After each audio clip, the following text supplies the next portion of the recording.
الرحيم اللهم زدنا علما وارزقنا فهما اللهم انصر الإسلام وأعز المسلمين وأعلو برحمتك كلمتي الحق والدين وآخر دعوانا أن الحمد لله رب العالمين. So tonight inshallah we are resuming the seerah of the Prophet sallallahu alaihi wasallam. Can someone remind me what was the last major event that we covered?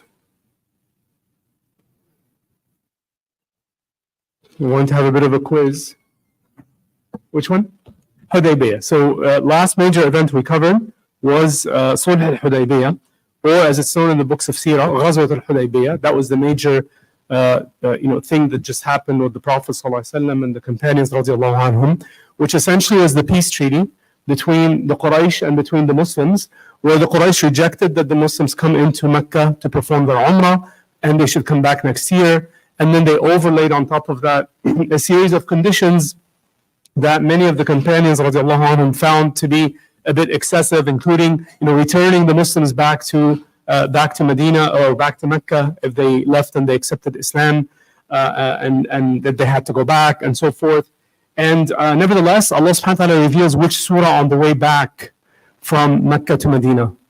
Which surah comes down? Surah Al-Fath. Surah Al-Fath comes down, which describes this agreement that the Muslims, the Prophet ﷺ just made with the Mecca as a fantastic victory, fantastic liberation, right, and opening. And then there's things that happen in Surah Al-Fath, which I'm also going to ask you questions about. So now the Prophet ﷺ, when he goes back to Medina, he starts to prepare for Ghazwat Khaybar. So the next major milestone is Ghazwat Khaybar, or the liberation of Khaybar. Khaybar is a city that is roughly 200 kilometers north of Medina, slightly northeast, right, of Medina.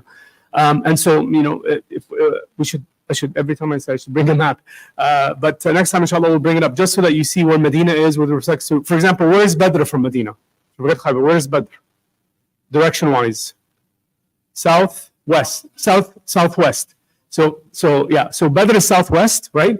And Khaybar is north and slightly to the east. So the Prophet ﷺ starts to plan to go after Khaybar, which is where all, as we know, the Yahudi tribes had gone and essentially congregated to. Before I explain the Ghazwa, let's explain which part of Arabia is this, by the way? So Khaybar, if you looked at a map today, which part of Arabia? No. Khaybar is in Saudi. Khaybar is in modern day Saudi, but it's in Central Arabia. Khaybar is what we consider today Central Arabia, right? So how did the Yahud get there in the first place? How did they get there? So tell me the easy answer that you should all know. How did they get to Khaybar? Oh, okay. So wait, you're answering the more advanced answer. So, but how did the ones there now get there now? From the previous tribes in Medina, right? The Banu Nadir specifically, right? And the Banu Qaynuqa, and whoever is left over from the Banu Qurayza, right? At least most of them not left over, but whoever is left over also went to Khaybar. So that's how they got there now. The question now is what Brother Jafar started to answer, which is the more advanced question. How did they get to Arabia in the first place? How did they get there to Arabia in the first place? So there's three theories about this. The first is, and they all generally make sense, right? The first one is that in 587 BC, a killer king, shall we just say, not a good king. I mean, I don't mean it in that way. I mean, like literally a king that was just full of destruction, and whose name is Br.Aala, came and invaded Palestine and destroyed everything in Palestine. And this is what is referred to in Yahudi history as the first diaspora. Diaspora means they were kicked out of a country and forced to move somewhere else. And this was in 587 BC. By the way, does anyone know Br.Aala in English? Would they call him just Nebuchadnezzar? Yeah, Nebuchadnezzar, right?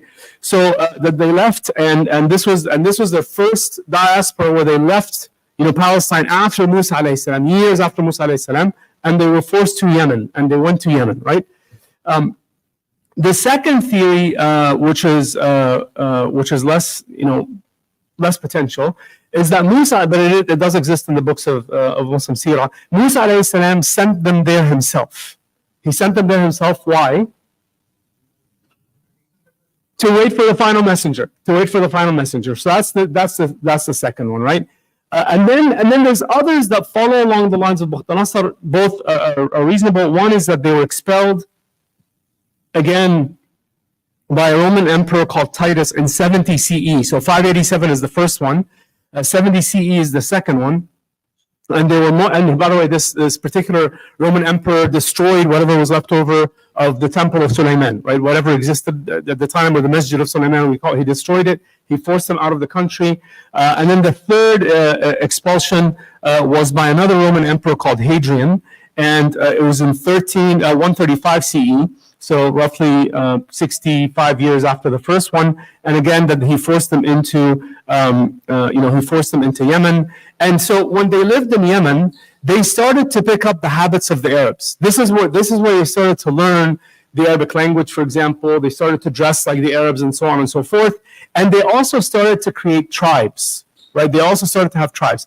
Some of these tribes migrated then later on to Yathrib, roughly about 200 years before the coming of the Prophet ﷺ, right? So they migrated to Yathrib, and when they migrated to Yathrib, they started to have the Arabs around them, and they started to congregate, alliances, right? So we know, for example, that the Aus and the Khazraj fought each other, and the Yahudis aligned themselves to whoever they felt like aligning themselves with, depending on their interests, right?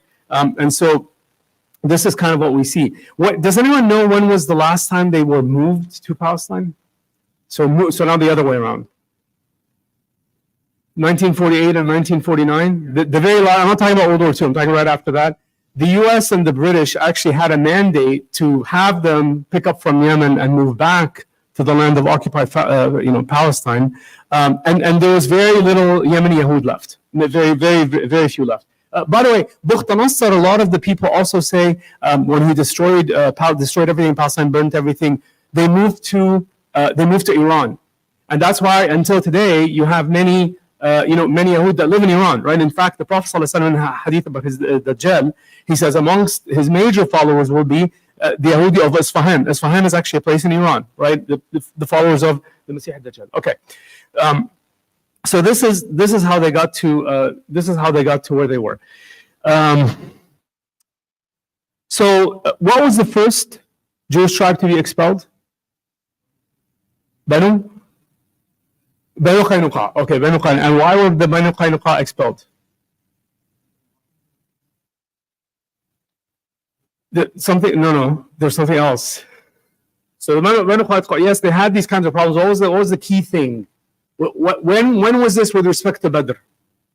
No takers. What was this, before Badr, after Badr? It was after Badr. And what were some of the threats that they made? No. They started to threaten the Prophet ﷺ, and they started to tell him, don't think of yourself as important or strong because you defeated the Quraysh. They don't know how to fight. If you really want to fight, you come and you fight us. Like, we're real men. We have weapons. We know how to build forts. We know how to do this on. Don't feel like you're special because you defeated the Quraysh. So they had some implicit and some explicit kind of threats. And then there was a situation also, like you said, with the woman in the market. But effectively, that was the first expulsion that existed of the Yahudis of the Banu Qaynuqa. When was the second one? And which was the tribe? And what was the reason? There's a whole surah about this. No. Banu Qurayza were not expelled. Banu Nadir. And when was this? Which Ghazwa was this after? Uhud. This was after Uhud. Remember, this was after Uhud, where they tried to assassinate the Prophet ﷺ, right? Remember, they said, "Come over to our forts. We'll pay you what we owe and all this." And they tried to kill him. And Jibreel alayhi salam warned him, so he went back. And then he expelled the Banu Nadir. And Allah subhanahu wa taala revealed which surah? Which surah comes and describes the Banu Nadir? Al 28th juz of the Quran. Al-Hashr, Surah Al-Hashr. Surah Al-Hashr, right? Surah Al-Hashr describes the events of Banu Nadir in detail, right? Surah Al-Hashr. So the second expulsion was the Banu Nadir. The Banu Qurayza, the men were generally killed for treason. This was what happened to Banu Qurayza. Okay, so amongst the people, we talked about Huyay ibn Akhtab and Salam ibn al-Huqayq. Remember who they are? Salam ibn al-Huqayq, Huyay ibn Akhtab. They were amongst the leaders of some of these tribes that were the instigators of Ahzab. Remember, they went back and they were like, they went to the Quraysh, they went to the Ghatafan, they said, we'll fund you, we'll give you the money, you just go fight them, you kill them. And then afterwards, one of them went into the fort of the Banu Qurayza, and he's the one that made them to flip. Remember, he's the one that made them to flip. I'm going to be with you all night. Don't worry, we're going to get them, and so on and so forth. And he effectively is killed, and he's captured, and he's killed with the Banu Qurayza at the end, right? So there's a lot of tension, and there's also a threat from them. Remember, they're just north to Medina. Now that the Prophet ﷺ politically has effectively, caused peace in the south, now they're a threat in the north. And effectively, this is what you would call today in modern military terms a preemptive strike. This is what we call like a preemptive, like the enemy is going to attack, so you go and you attack them first. And the bottom line is that's how things worked at the time. Like it happens up until today, but that's how things work, right? So the Prophet ﷺ gathered, by the way, I found this interesting. The books describe how Khaybar got its name. Khaybar, by the way, in Saudi today is still called Khaybar. The city is still called Khaybar, right? If you go to Saudi, so it got a name from one of two things. One is that the Amaliqa, someone was called Khaybar. One of the leaders was called Khaybar, and they're called the Amalekites in English, in case you want to look it up. And also, some have said that Khaybar denotes the Hebrew word for fortress. Because it had many, many fortresses. It was a very fortified city, and so that's how it got its name. And it had a massive production of what? Dates. Massive production of dates. Huge plot of land, massive production of dates. So very, very rich in dates. And they went up there and they built all these strong fortresses. And remember, we said that the Arabs weren't as sophisticated as the Yahud with respect to fortress construction. These were secrets and things that they only kept to themselves. So, fortress construction was really only known by them. The Prophet ﷺ gathered between 1,600 and 1,700 men in the 7th year of Hijrah. By most accounts, either Muharram or Safar. So 2 months after he came back from Mecca, and he went to 2 weeks after he came back from Hudaybiyah, and he went north to Khaybar.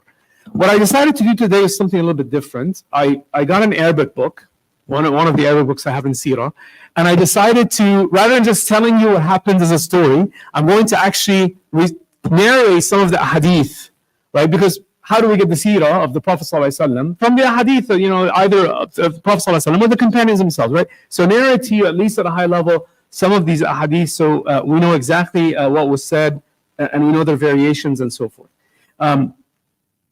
So the first thing that happened, we covered the reasons for the Ghazwa. Which ayah in Surah Al-Fath that was just revealed denotes that they will liberate Khaybar and take much of the wealth from it? Remember, we talked about this. وَعَدَكُمُ اللَّهُ مَغَانِمَ كَثِيرَةً تَأْخُذُونَهَا فَعَجَّلَ لَكُمْ هَذِهِ. Right? Allah subhanahu wa ta'ala says that in Surah Al-Fath on the third page, the second bottom half of the page. Allah subhanahu wa ta'ala says, Allah is promising you many maghanim.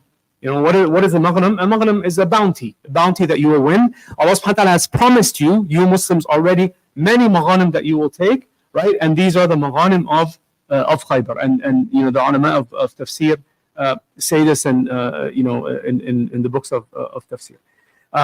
So the Prophet ﷺ leaves someone in charge of Medina, and the companion's name is Sabba' ibn Urfuta. So this was one of the traditions of the Prophet ﷺ, is whenever he left Medina, or whenever he sent a delegation, he would have an amir, right, or a leader over them. And so he leaves Sayyidina Sabba' ibn Urfuta as the leader of Medina. Now something really interesting happens, this was the time of Islam of who? Very famous Sahabi. Very famous Sahabi. No, not yet. Not Khalid ibn Walid. Infamous Sahabi, narrator of hadith. Abu Hurairah radiallahu anhu. Abu Hurairah, right? So Abu Hurairah radiallahu anhu, he goes to Medina and he prays behind Sabba' ibn Urfuta in Salat al-Subh. And he heard him recite 2 surahs, right? He had already accepted Islam effectively. Like he in his heart, he was already a Muslim, right? He read in the Salah, Kaf Ha Ya Ayn Sad. Which surah is this? Surah Maryam. And then he heard him also recite Wailun al-Mutaffifin, right? And in fact, when he says, so Abu Hurairah says, when he heard him recite Wailun al-Mutaffifin, فَقَالَ فِي نَفْسِهِ وَيْلٌ لِأَبِي فُلَانٍ, he said, oh my God, he heard Wailun al-Mutaffifin means what in Arabic? What is Mutaffifin? Cheaters, right? Cheaters, and very specifically, the people that have a weight, like their scale is not a fair scale.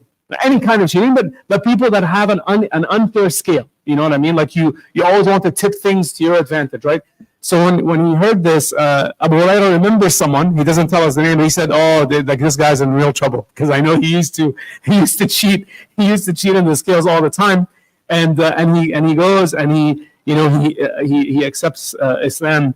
Radiallahu anhu. So when the Prophet ﷺ leaves Medina, there's still a munafiq in Medina that is not quite dead yet.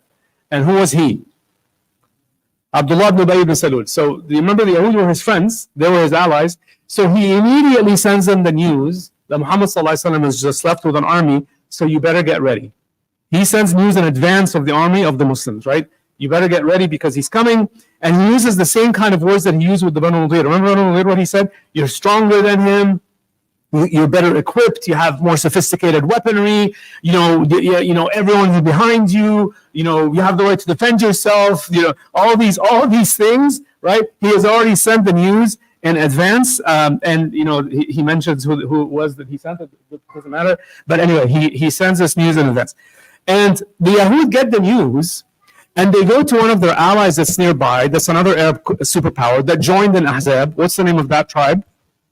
Very strong Arab tribe that participated in Ahzab. Ghatafan. Ghatafan participated as mercenaries. They wanted the money.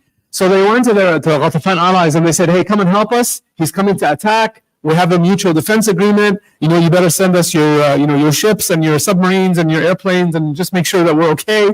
And the Ghatafan agree. So the Prophet ﷺ is not quite there yet. The Ghatafan agree, right? And the Prophet ﷺ creates an amazing plan, right? So what he does is he's approaching from the south, and he changes the direction of the army from Khaybar towards Ghatafan. Now remember, the army of Ghatafan has already left, right?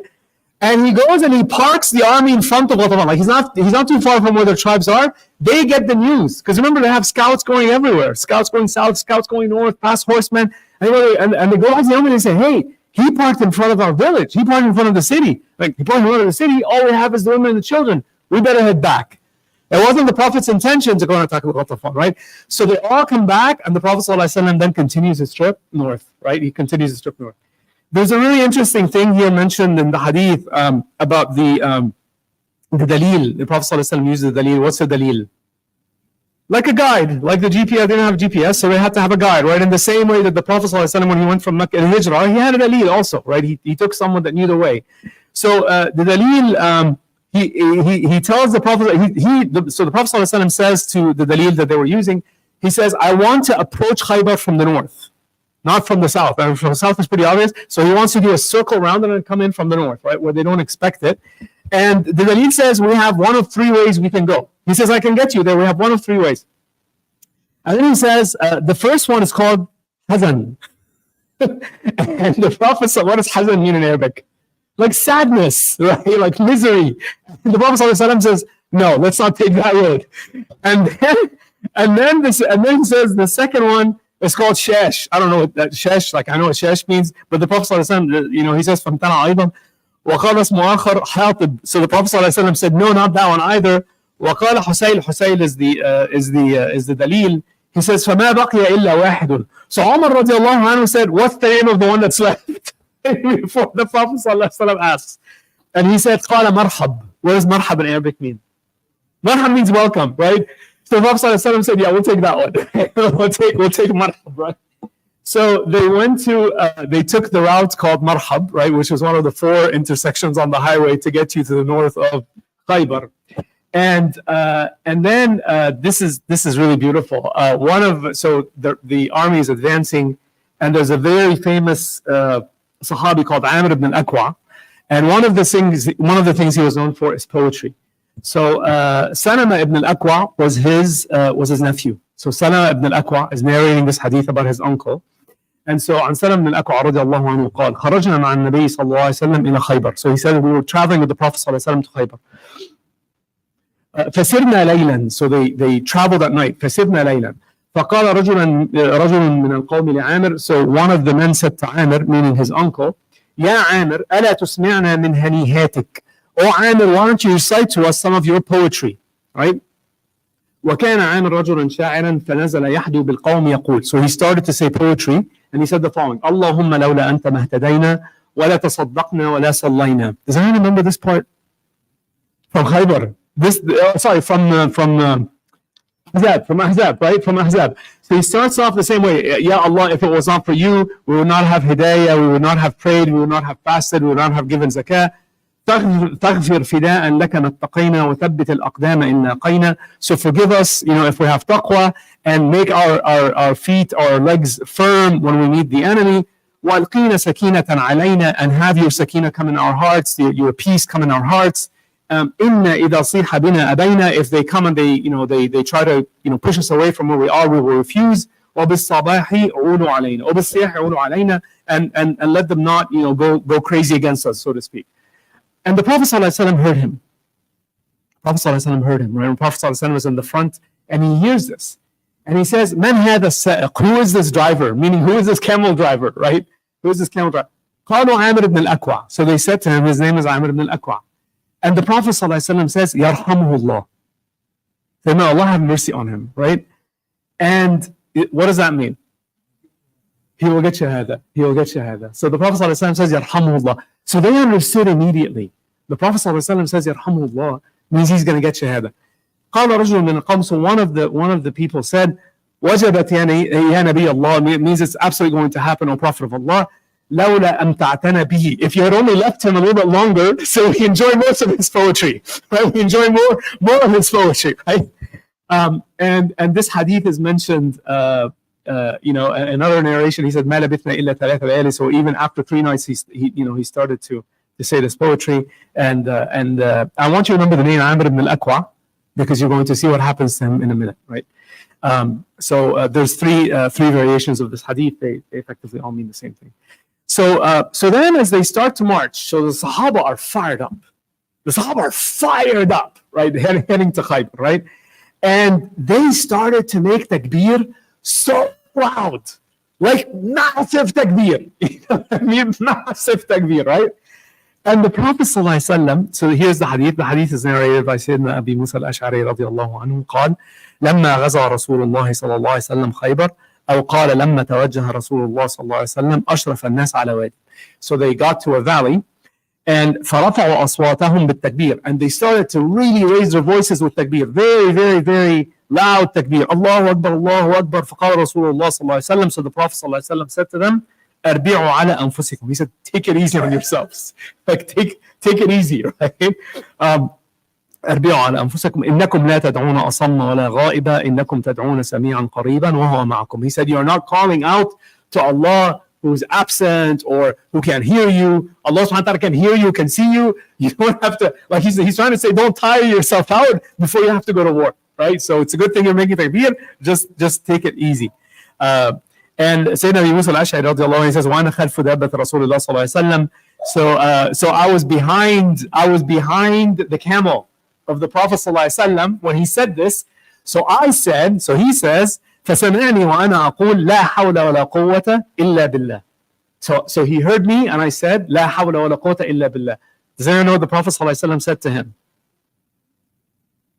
Remember how we use, how do Muslims use لَا حَوْلَ وَلَا قُوَّةَ إِلَّا بِاللَّهِ today? Oh, brother, did you see the hijab she was wearing? لا حول ولا قوة إلا بالله. Brother, you understand? That's the wrong use. Like you can use it, but that's not what it's meant. It's supposed to be a happy occasion. You can say لا حول ولا قوة إلا بالله obviously anytime. I'm just saying how most of us use it today. Right? It's almost like, what a disaster, right? And so the Prophet ﷺ says to him, Ya Abdullah ibn Qais. He turns to him and he said, he calls him by his name. قلت لبيك يا رسول الله. I said, yes, Ya Rasulullah. What would you like me to do? قال ألا أدلك على كلمة من كنز من كنوز الجنة. Shall I not inform you about a word that is one of the treasures of Jannah? It's a treasure in Jannah. قلت بلى يا رسول الله. I said, of course, Ya Rasulullah, tell me. He said, فداك أبي وأمي. قال لا حول ولا قوة إلا بالله. Exactly what he just said.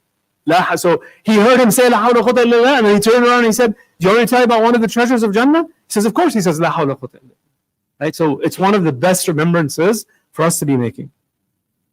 Another miracle that's mentioned by the Prophet in the books of Hadith about the Prophet ﷺ on the way to Khaybar is he stopped and he asked them to bring their food.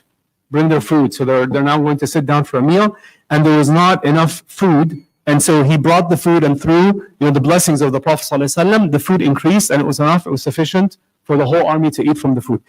Another thing that's mentioned, and this is in the hadith of Suwaid ibn Nu'man radiallahu anhu, and it's in Ahmad, Muslim Imam Ahmad. He says, فأمر به فأكلت ثم قام إلى المغرب, and the Prophet ﷺ got up to pray Maghrib prayer. فمضمض, so he rinsed his mouth. ومضمضنا ثم صلى ولم يتوضأ.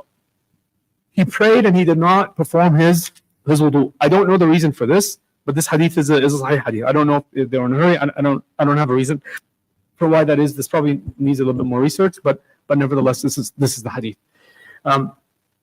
So the Prophet ﷺ then started to move towards Khaybar, and now he's coming in from the north, and they spent the night not too far from Khaybar the night before, and in the morning, and the Yahud did not feel the arrival of the army, and in the morning they basically surprised them as they were opening the doors of their fortresses, coming out to do their normal day-to-day work. Like you can imagine, when people live in a fortress or in a city, they shut the doors at night, and then in the morning they open, and then in the morning the farmers come out, and the horses come out, and the cows come out, and people just start about their daily work, right? So this hadith is narrated by Anas radiallahu anhu in Bukhari. فعن أنس رضي الله عنه أنه قال إن رسول الله صلى الله عليه وسلم أتى خيبر ليلا. He arrived in Khaybar at night. وكان إذا أتى قوما بليل لم يقربهم حتى يصبح. And it was his tradition not to ever come at night. Even subhanallah, in the situation of war, he used to wait until the morning. فلما أصبح خرجت اليهود بمساحيهم ومكالتهم. So then on the next day, the Yahud opened up and they started to leave. فلما رأوه قالوا. So when they saw Prophet صلى الله عليه وسلم and the army, قالوا محمد والله محمد والخميس. What does خميس mean? محمد والخميس.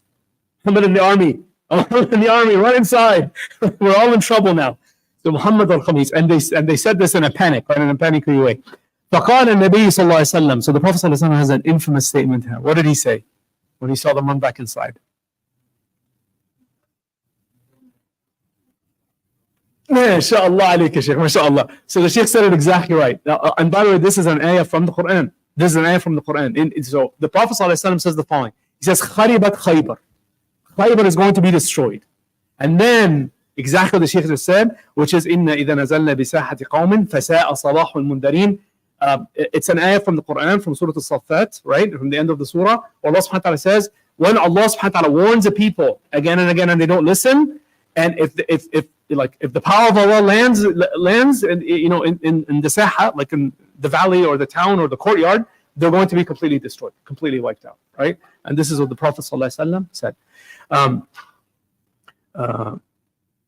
So this is what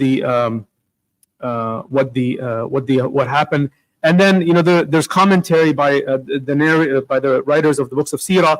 They say that the Yahudis thought, because remember the Ghatafan were on their way to Ghatafan was on their way to protect them, so they thought that the Prophet ﷺ was really going to Ghatafan and not to them. So they seem to have relaxed a little bit, right? So they were doubly surprised when they saw the Muslims show up at their door, right? Okay.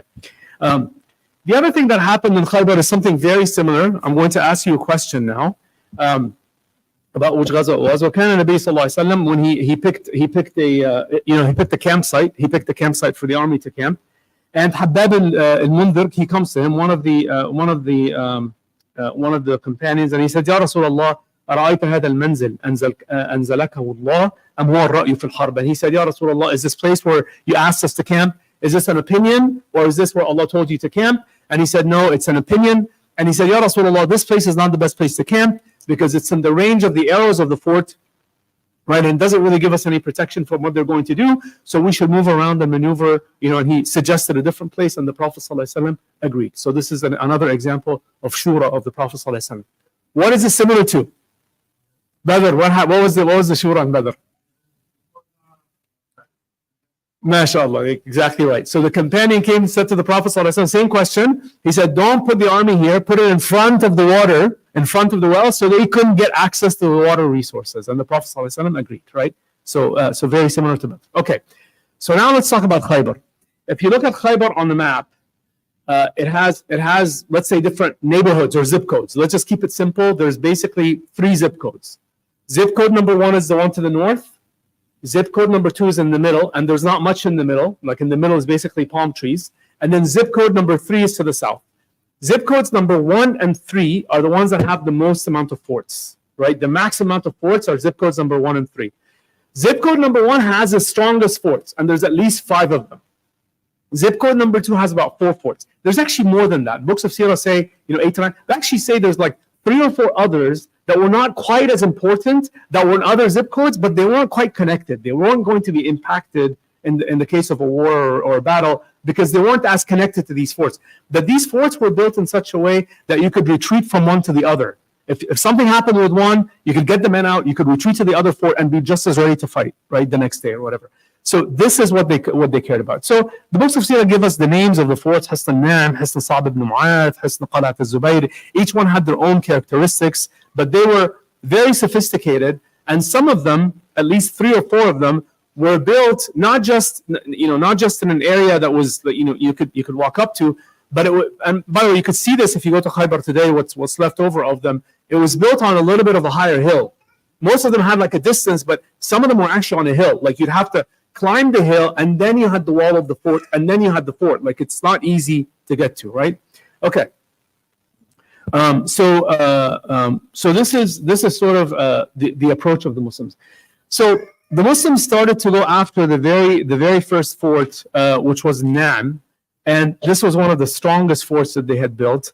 And the Sahaba attacked it for almost 10 consecutive days and made no progress. Almost 10 consecutive days, right? And the Prophet ﷺ then said, so عن سهل بن سعد رضي الله عنه أن رسول الله صلى الله عليه وسلم قال يوم خيبر. So the Prophet ﷺ then, on the night of Khaybar said, لأعطين هذه الراية غدا رجلا يفتح الله على يديه. So the Prophet ﷺ said, I will give the flag or the leadership of the army tomorrow to a man that Allah subhanahu wa ta'ala will liberate this fort on his, by his hands. يحب الله ورسوله ويحبه الله ورسوله. Allah and the Messenger love him, and he loves Allah and his Messenger. قال فبات الناس. So the people slept that night. فبات الناس يدوكون ليلتهم أيهم يعطاها. Everyone was like, I hope it's me. I hope it's me. Who could it be? Who do you think it is? Right? Like, they're all like sleeping at night now. The companions all wishing that they got it. And so the second hadith is actually narrated by Abu Hurairah radiallahu anhu. And Umar ibn al-Khattab radiallahu anhu says, ما أحببت الإمارة إلا يومئذ. He said, I never wanted to take the leadership of anything except on that day when the Prophet ﷺ said, Allah and His Messenger love him, right? And he loves them back. So in the next day then, فقال أين علي بن أبي طالب? He said, where is Ali ibn Abi Talib? فقيل هو يا رسول الله يشتكي عينيه. He has a problem in his eyes. Ali ibn Abi Talib has a problem with his eyes, and that's why he didn't come, And the Prophet ﷺ said, he said, bring him to me. فأرسلوا إليه فأتى به فبصق رسول الله صلى الله عليه وسلم ودعا له. So the Prophet ﷺ put some of his saliva in his eyes, and he made a dua for him. فبرئ حتى كان لم يكن به وجع. So he became immediately fine, as if nothing was going on to him, and he gave him the flag. فقال علي يا رسول الله. So Ali رضي الله عنه says to the Prophet ﷺ, he says, يا رسول الله أقاتلهم حتى يكونوا مثلنا. Shall I fight them until they become like us? So the Prophet ﷺ said, فقال انفض على رسلك حتى تنزل بساحتهم ثم ادعوهم إلى الإسلام وأخبرهم بما يجب عليهم من حق الله فيه فوالله لأن يهدي الله بك رجلا واحدا خير لك من أن يكون لك حمر النعم. So the Prophet ﷺ said, go and invite them to Islam, and if they accept Islam, tell them what is required of them, and tell them that Allah will reward them for them. If one person accepts Islam because of you, it is better for you than the Humur al-Ni'am. What is Humur al-Ni'am?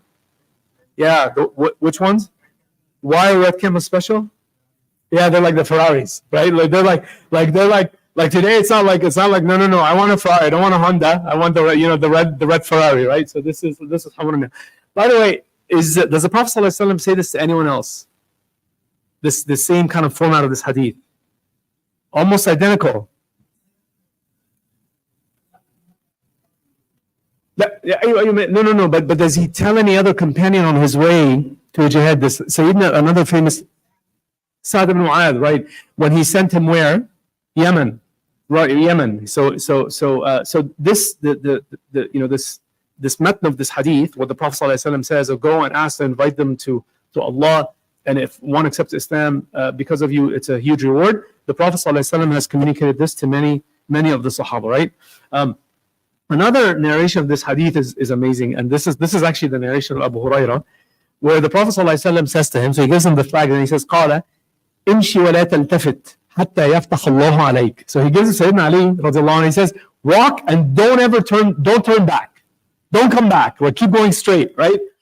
حتى يفتح الله عليك, until Allah gives you victory. فصار علي شيئا. So Ali radiallahu anhu walks for a little bit, and the Prophet ﷺ told him not to do what? Not to turn back. So he stopped where he is, and he yells to the Prophet ﷺ without turning back. Right? Without turning back. فصار علي شيئا ثم وقف ولم يلتفت. He didn't turn back. فصرخ, then he yelled, يا رسول الله على ماذا أقاتل الناس? Why, what should I be fighting them for? قال قاتلهم حتى يشهدوا أن لا إله إلا الله أن محمدا رسول الله. Should fight them until they make shahada لا إله إلا محمد رسول الله. فإذا فعلوا ذلك فقد منعوا منك دماءهم وأموالهم إلا بحقها وحسابهم على الله. So if they accept the shahada, then they are now innocent. You can't take anything from them, and the reward is with Allah subhanahu wa ta'ala, right? Okay, so this is the advice that he gives Ali radiallahu anhu. So there's a lot to say about this very first Naam fortress, but I'm just gonna summarize for you the key events. The hero of that Naam fortress, the absolute hero, his name was Marhab, right? And Marhab actually comes out, and some people say Marhab was actually the king or the leader of whatever that fortress. Like, how like you'd have a big ruler, and then he appoints his generals. Like, he's the general of that particular fortress. And Marhab happened to be also a poet. So Marhab was a poet. And you know how the Arabs fought? Like they put one hero. It wasn't, by the way, it wasn't just the Arabs. It was all ancient civilizations. Whenever two armies would face off on each other, like get a hero, and they start the fight before the big armies would clash, right? So Marhab comes down, and this is narrated by this hadith is narrated by Salama ibn al-Aqwa. Who is Salama ibn al-Aqwa? Who is he? MashaAllah. Okay, so Ja'far, mashallah, brother Ja'far is paying attention. He's the nephew of Amr ibn al-Aqwa.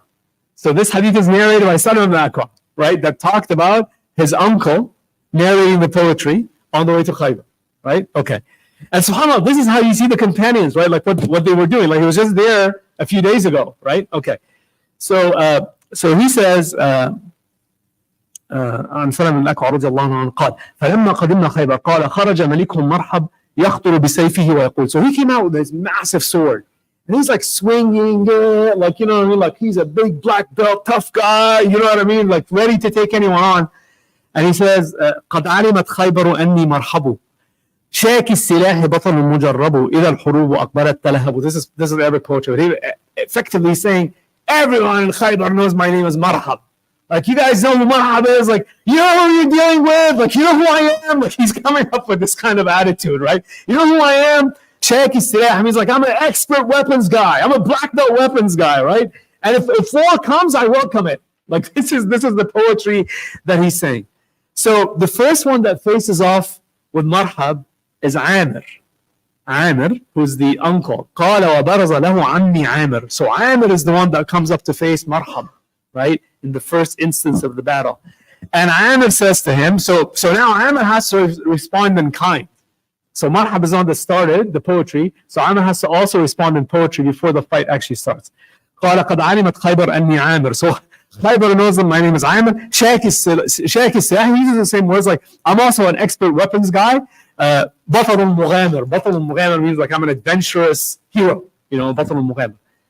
قال فاختلف ضربتين. So they attacked, he blocked. Like, look at the detail. He attacked, he blocked, he attacked, he blocked. This is فاختلف ضربتين, twice, right? فوقع سيف مرحب في ترس عامر, until Marhab hit Amr really hard, and his sword got stuck in the shield of Amr. It got stuck in the shield of Amr. وذهب عامر يسفل له فرجع سيفه على نفسه. So he went and he swung really hard at Marhab, and the sword bounces off of the armor that Marhab is carrying, and it hits Amr back, and it cuts one of his arteries, and he dies. So this is the death of his uncle. This is how his uncle dies against this guy, right? قال سلمة. So Salama goes on, the rest of the hadith. فخرجت, so I saw this, so he's really upset. His uncle just died, right? فإذا نفر من أصحاب النبي صلى الله عليه وسلم يقولون بطل عمل عامر. So he heard some of the companions saying that Amir has just made his amal ineffective, right? Why would they be saying this? قتل نفسه. What does قتل نفسه mean? He killed himself. So they took it as like, he struck him and it bounced back and it hit him and he died, like he killed himself, right? So yeah, that's right. فأتيت النبي صلى الله عليه وسلم وأنا أبكي. So I went to the Prophet صلى الله عليه وسلم and I was crying. فقلت يا رسول الله. He says like I went to the Prophet صلى الله عليه وسلم. قلت يا رسول الله بطل عمل عامر, like is really the work that Amir has done, the jihad, is it like doesn't account for anything? And the Prophet صلى الله عليه وسلم says قال رسول الله صلى الله عليه وسلم. So the Prophet صلى الله عليه وسلم said to him, قال من قال ذلك? Who said this? قلت ناس من أصحابك. So he said some of the companions. قال كذب من قال ذلك. Whoever said that is not saying the truth. بل له أجره مرتين. He gets 2 rewards. What are the 2? Why are there 2 rewards? For what?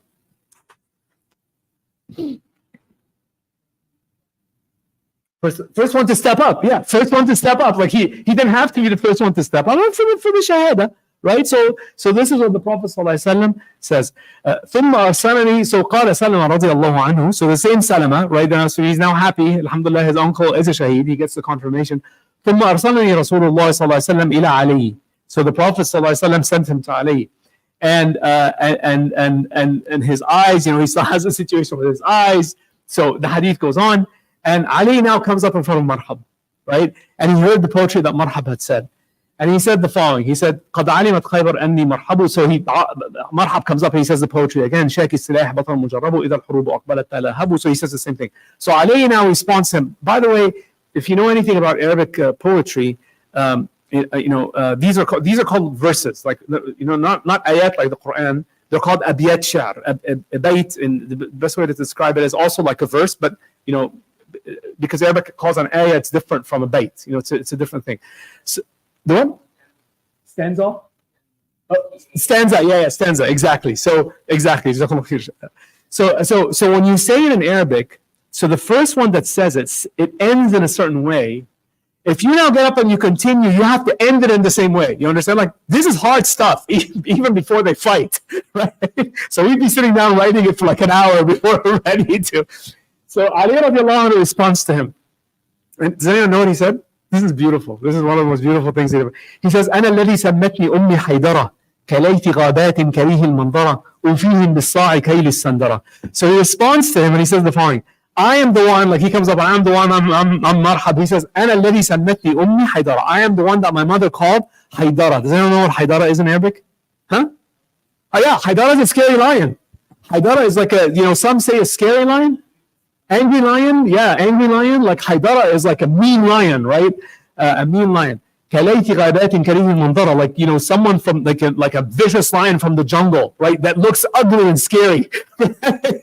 He's saying this about himself. وَفِيهِمْ بِالصَّاعِ كَيْلِ السَّنْدَرَ. So they start to exchange blows. قَالَ فَضَرَبَ رَأْسَ مَرْحَبٍ. Listen to this. Marhab, subhanAllah, is decked out in armor, okay? And he apparently had some kind of rock on his head, like in addition to his helmet, he had something else on his head. And the hadith says, فضرب رأس مرحب فقتله وكان الفتح على يديه. So فضربه علي فقد الحجر والمغفر ورأسه ووقع السيف في الأضراس. علي رضي الله عنه hit him so hard. This is one of the power of Ali radiallahu anhu, subhanAllah. He hit him so hard, he breaks the rock, he splits the mighfar. What's the mighfar? The helmet. The helmet. When we say رَبَّنَا اغْفِرْ لَنَا ذُنُوبَنَا, right? This Arabic, اغفر comes from the word mighfar. Mighfar means what? Means a shield to protect your head. When we say, Ya Allah, forgive our sins, this concept of ghufran, in Arabic, means cover them up so that no one else sees them. Right? That's where it comes from. So he smashes the rock, he smashes the helmet, and it goes through his head down to his teeth. Imagine the strength of this, right? This was the end of Marhab. This was the end of Marhab, right? And then, of course, they have to put someone else. So someone else gets up. He is another one of them called Al-Harith, and he was another one of the famous Yahudi leaders. So he finished him off, and then someone else called Amir. Amir gets up to fight them, and they said that he's the secondary leader, and the Prophet ﷺ saw him from a distance, and he said that guy's like 5 or 6 feet tall. He's like 6. He's a massive guy, right? And he was completely covered. And Ali radiallahu anhu, he attacked them, and the hadith says, فَضَرَبَ إِلَيْهِ عَلِيٌّ فَضَرَبَهُ ضَرَبَاتٍ كُلُّ ذَلِكَ لَا يَصْنَعُ شَيْئًا. So Ali radiallahu anhu was like slamming at him, and it was having no effect because the guy's covered in shields, until he went down and he attacked his legs, فَبَرَك. So he fell down on his legs, and this is when Ali radiallahu anhu finished him up. The other one that also came up, also famous, before the two armies clashed, was the brother of Marhab, and his name was Yasir. So he wanted to avenge his brother, and he was killed by another one of the companions. This is all just like one-on-one before the battle actually starts, right? So, finally they went in and they attacked. Like, it was like a massive attack. You can imagine. Now the forts are open. This is where the famous story of Ali ibn Abi Talib does what? Yeah, he loses the shield and he picks up the door as a shield, right? Yeah, and so this is the very first hiss. But by the way, you will see that they gradually get easier. They gradually get easier. And incidentally, I remember how I talked about 3 zip codes: north, middle has nothing in it, south is the rest of them. The rest of them really did more of a surrender than they did a fight. They did some token fights, but they didn't really kind of engage in the same way that the first batch did, right? Okay, so this was the first one. So they pick up and they went to the second fortress, which was called As-Sa'b ibn Mu'adh. And Sa'b ibn Mu'adh, the Prophet ﷺ had now put in charge Al-Habbab ibn al-Mundhar al-Ansari. And Habbab ibn al-Mundhar basically created he surrounded the hisn. And in the third day, the Prophet ﷺ made a dua that there's fath for this fortress. And ولما ندب النبي صلى الله عليه وسلم المسلمين بعد دعائه لمهاجمة هذا الحصن. So they basically, the Banu Aslam, the leaders of the Ansar, they went in and they attacked, and it was on that day that it was liberated. And what did they find in that hisn? That's very important. They fought all the way until Maghrib, practically. They found in there technology that they didn't have. One of them is called al-Manjaniq. Manjaniq is effectively catapult, right? The ancient artillery. So the Muslims didn't have that. And the other one's called the Dabbaba. What is a Dabbaba in today's terms? A tank. So what was it? Was it like a Merkava, or like what kind of tanks were they? Does anyone know what was the definition of a tank on those days? A tank in those days was yeah, exactly. It was a. Have you ever seen them where like they push a thing and it has like a battering ram on the front, and they use it to smash the doors of a fortress, right? But in addition, the more sophisticated ones, because what's the problem with that? The problem with that is you have 10, 20 men pushing that thing. They're completely vulnerable to the defenders in the fort. They could hit them with arrows or drop boiling water on them. Those were the techniques that they used. It had a little canopy, made that was fortified. So even if they attacked them, the canopy blocked them, right? So this was a dabbaba. So the Muslims didn't have access to this technology, and now they do. Like, you can imagine, they go into the fort, they open up the armory, it's like, look at what these guys have. You know what I mean? So now the Muslims are taking over advanced technology that the other side had access to. A thing happens here. I know we've been at it for a while, so let me just wrap up with this. A thing happens here where the Sahaba radiallahu anhum are getting very hungry, and they made dhabh of hamir. What is hamir? Donkeys. So they killed the donkeys and they put them in pots and they started to grill the donkeys. Right? And the Prophet sallallahu alaihi wasallam, he's like, what is the smell? And he told them, you can't eat donkey. So but this is where this is haram, right? We don't eat donkey, alhamdulillah. Donkey meat is not something that we eat. And this is where he told them, no, throw away the donkeys and clean up the pots where you were cooking them in, right? Clean up the pots of these donkeys. And then there was Fath Qala'at al-Zubayr. So this was the other Qala'ah. I'm just going to get to one, Fatah Qalat Ubay and then Nizar. There's a really famous story here that I want to just talk about. This is an incredible story. So this is a hadith narrated by Shaddad ibn al-Had radiallahu anhu. And it's a long hadith, but he says that one of the Arab, one of the Bedouins, had accepted Islam with the Prophet ﷺ, and he went to him and he became a Muslim, and he joined him in Khaybar, and in one of the ghazawat, as the Prophet ﷺ was liberating some of these forts, like they take things out, he gives him his share of the bounty, right? And فأخذه, so he takes it. When actually the Sahaba come to him, and so they give it to him. And فقال ما هذا? He says, what is this? قالوا قسم قسمه لك النبي صلى الله عليه وسلم. So he says, this is your share of what we took. فأخذه, so he takes it. فجاء به إلى النبي صلى الله عليه وسلم فقال ما هذا? He went back to the Prophet صلى الله عليه وسلم. He said, what is this? Like, why am I getting this?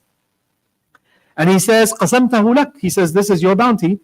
So he says to the Prophet ﷺ, قال ما على هذا اتبعتك. I didn't follow you for this. He says, I didn't follow you for this. ولكني اتبعتك على الغرمة إلى ها هنا. He said, but I followed you so that in the middle of the ghazwa, I get an arrow right here that comes out of the back of my head and I become a shaheed. This is a very famous hadith of the Prophet ﷺ. So the Prophet ﷺ, he says to him, what? Does anyone know this really famous statement of the Prophet ﷺ? Is in tasdiqullah yasduq. If you are truthful and honest with Allah, then Allah will be truthful back to you. Like if you really mean it and you're sincere, Allah will give it to you. So this happens to him in immediately in the next confrontation with the enemy. So they brought him back to the Prophet ﷺ. And the Prophet ﷺ says to them, فقال النبي صلى الله عليه وسلم, oh, is that really him? Is that really the guy that was just here? قالوا نعم. قال صدق الله فصدقه. So he says he was truthful with Allah, sincere with Allah, and Allah was, he fulfilled for him what he wanted. ثم كفنه النبي صلى الله عليه وسلم في جبة النبي صلى الله عليه وسلم. So the Prophet صلى الله عليه وسلم took his own, cover his longer that, and that became the kafan of this particular man. And the Prophet ﷺ put him forward, فَصَلَّى عَلَيْهِ فَكَانَ فِي مَا ظَهَرَ مِنْ صَلَاتِهِ. So amongst the dua that the Prophet ﷺ made for this man, he says, اللهم هذا عبدك, this is your servant, خرج مهاجرا في سبيلك, he went out as a muhajir in your path, فقتل شهيدا أنا شهيد على ذلك. So he says, he came in your path as a muhajir and he died as a shaheed, and he was sincere. I am a witness that he died as a shaheed.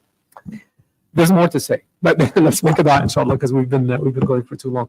اللهم صل على محمد وعلى آل محمد كما صليت على إبراهيم وعلى آل إبراهيم. اللهم بارك على محمد وعلى آل محمد كما باركت على إبراهيم وعلى آل إبراهيم في العالمين إنك حميد مجيد. اللهم اغفر للمسلمين والمسلمات والمؤمنين والمؤمنات الأحياء والأموات إنك سميع قريب مجيب الدعوات. اللهم اغفر لنا ذنوبنا وإسرافنا في أمرنا وثبت أقدامنا وانصرنا على القوم الكافرين. اللهم أرنا الحق حقا وارزقنا اتباعه وأرنا الباطل باطلا وارزقنا اجتنابه. اللهم نسألك رضاك والجنة ونعوذ بك من سخطك والنار. اللهم إنك عفو كريم تحب العفو فاعف عنا. اللهم انصر الإسلام وأعز المسلمين. اللهم انصر الإسلام وأعز المسلمين وأعلو برحمتك كلمة الحق والدين. اللهم عليك بأعدائك أعداء الدين. اللهم احصهم عددا واقتلهم بددا ولا تغادر منهم أحدا. وآخر دعوانا أن الحمد لله رب العالمين. جزاكم الله خير. I'll see you next week إن شاء الله.